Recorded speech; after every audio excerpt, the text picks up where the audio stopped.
एवढं सगळं घेऊन जाणारलीस? आराध्याने केवढं उचललंय.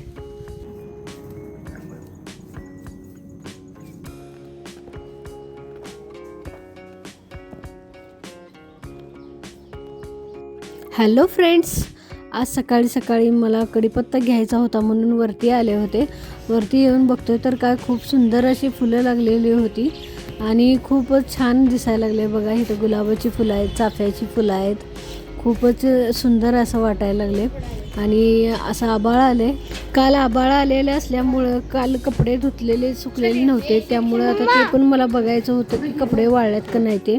आता इथं बुलबुल पक्षी पण कुठं तर बाहेर गेला होता, त्यामुळं आराध्याला बघायचं होतं घरट्यामध्ये अंडी घातली का नाही ते. मग तिला म्हटलं बघ, पण अजिबात हात लावू नकोस त्याला. आमची दोरीवरची कपडे काढोस तोपर्यंत पक्षी आला आणि तो आपल्या घरट्यात जाऊन बसला. आम्ही पण तिथंच होतो, पण त्याला पण समजत होतं की आम्ही काय करणार नाही आणि इतका फ्रेंडली म्हणजे अजिबात कलकलाट वगैरे काहीच करत नव्हता. शांत बसलेला आहे बघा. आता आम्ही आलेलो आहे शेताकडे.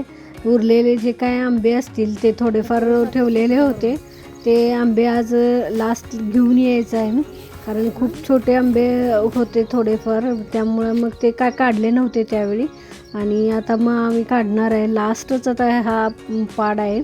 आज शेतामध्ये माझे मिस्टर पण आलेले आहेत आंबे काढण्यासाठी. आता आम्ही आंबे काढायला लागलो आहे बघा.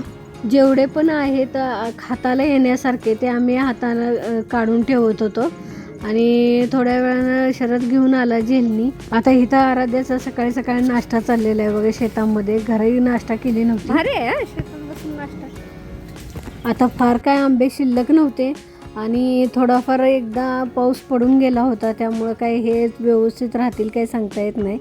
तसं पण आम्ही पक्ष्यांसाठी एक थोडंफार शिल्लक ठेवलेले आहेत आंबे प्रत्येक झाडाला. वाऱ्यामुळे हे झाड कोलमडले बघा. एवढं सगळं घेऊन जाणारलीस?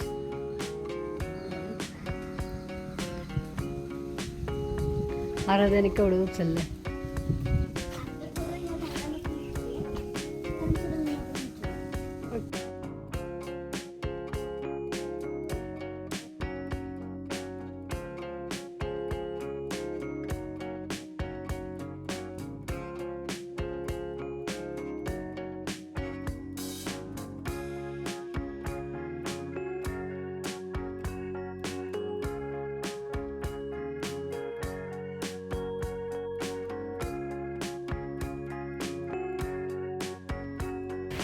घरी येतोय ना येतोय तोपर्यंतच वारा आणि पाऊस चालू झाला बघा. किती जोराचा वारा चालू आहे बघा आणि त्यामुळे झाडे अशी हालायला लागलेली आहेत. कसा वाटला आजचा vlog? Please like, share, subscribe करा. भेटूया नेक्स्ट व्लॉगमध्ये. Bye bye.